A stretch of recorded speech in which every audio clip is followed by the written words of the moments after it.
business manager Ukhozi FM dadewethu uSmith Sibonge ngoba sibingelele ngaphono basibongele kuKhozi Ekseni. Ngibingelele kwena Sipho, ngibingelele Mroza, ngibingelele na umlaleli woKhozi FM.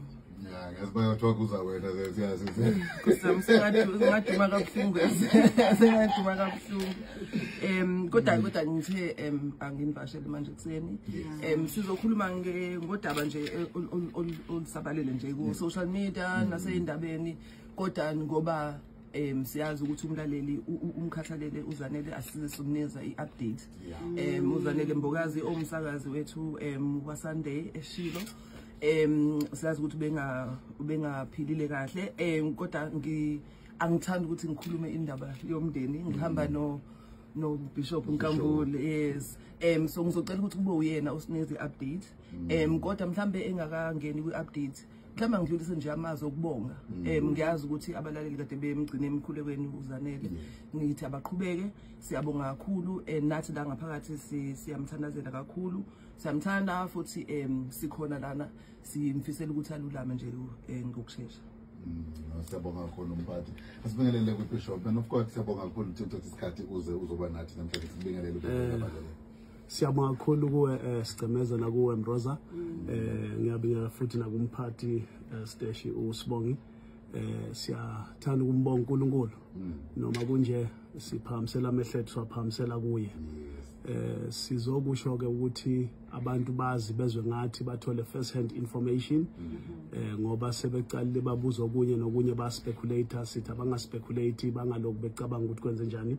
Sithi asisho sikukhiphe bese baleni ukuthi 15 days ago uzanele wagula. Siyasonke ukuthi wagula wayesemsebenzini, wafike waphatheka wangakwazi ukusebenza.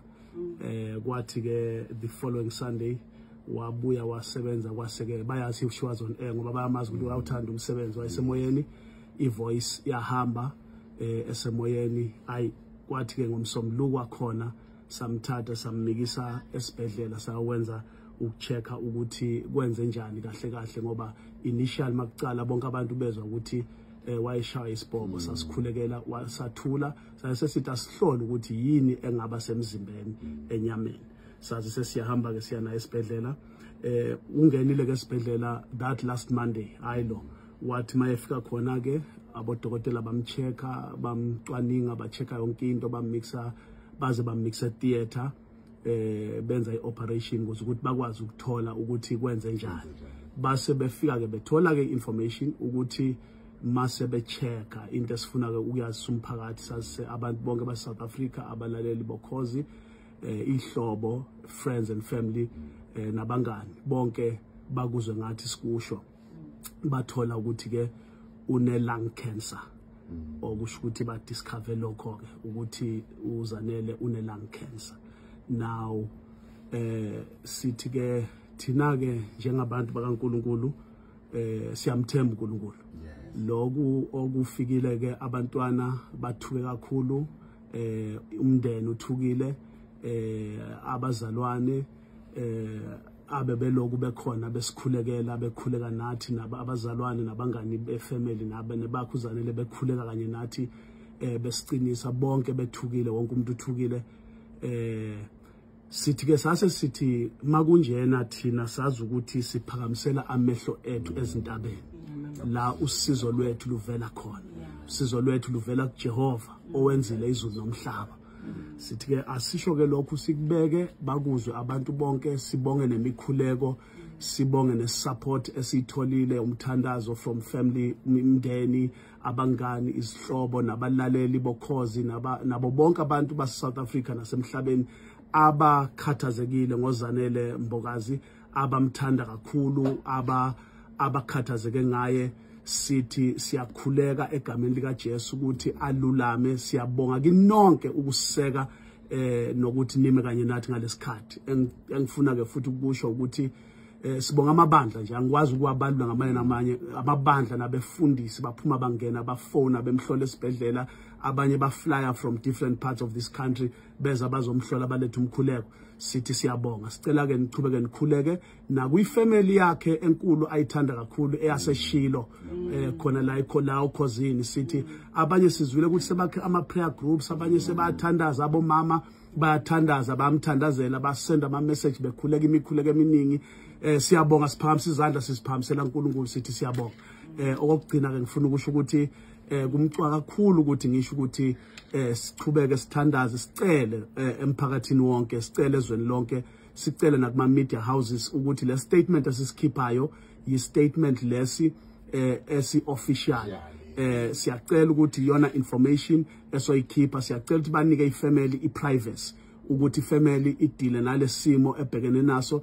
isese kushock njengamanje sesemangele kodwa amehlethu aphamisele kuJehova siyamethemba sithi bazalwane indawo ngeindawo asimkhulekeleni ukuthi uNkulunkulu enze ummangaliso uNkulunkulu uyayenza imangaliso amphilisa amkhulule sicela lokho nje kubo bonke abantu ukuthi kube neprivacy yokuthi sikhone ukudila naloko simanage nabantwana nayo yonke into uNkulunkulu abe nani uNkulunkulu anigcine singaba kaJehova asicedwa Kambe business manager Makholoba ngingafisa ukuthi size ngakuwe nokubonga lokho othe wakwenza njengomholi walomsakazo waleli khaya uKhosi FM siyazi ukuthi uAfrika bunjalo sisenyangeni yoAfrika njengamanje siqhakambisa uAfrika kuye ukuthi masekwenzeke into ekhaya bese nibizwa nonke nihlaliswa phansi nitshelwe nonke ukuthi kwenzakalani ekhaya mhlambe sicela nje siqale sikubonge kuloko yebo ngiyabonga Mroza ngithanda ukugcizelela kakhulu into esho umfundisi ukuthi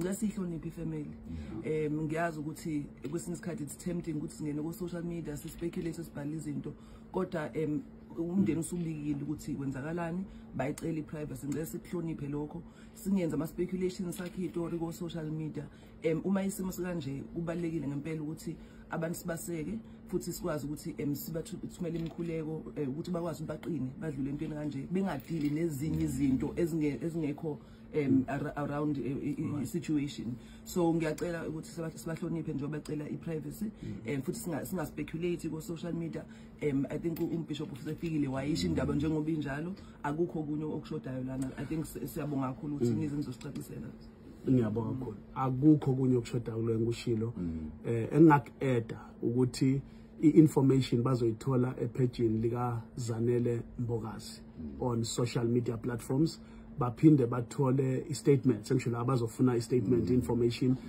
whether it's ama media houses baphinde bakwazi ukusithola ku Crown Gospel Music Awards ipage lakhona uNkulunkulu anibusise ngisho lamagama nje ngicina amahubo athi abamethemba uJehova bafaniswa nentaba yaseSiyoni enganawuzanyazanyiso njengoba izintaba zihaca eJerusalema kanjalo uJehova yabahaca bangabakhe kusukela manje kuze kube phakade abamethembayo sithemba yena amen Umbhishobhu Nkambule okungumkhwenyana kaZanele Mbokazi ucacisa ngokugula kukaZanele Mbokazi emva kokugula kwakhe esemsakazweni kwase kwasabalala izindaba ezingezinhle ngokhozi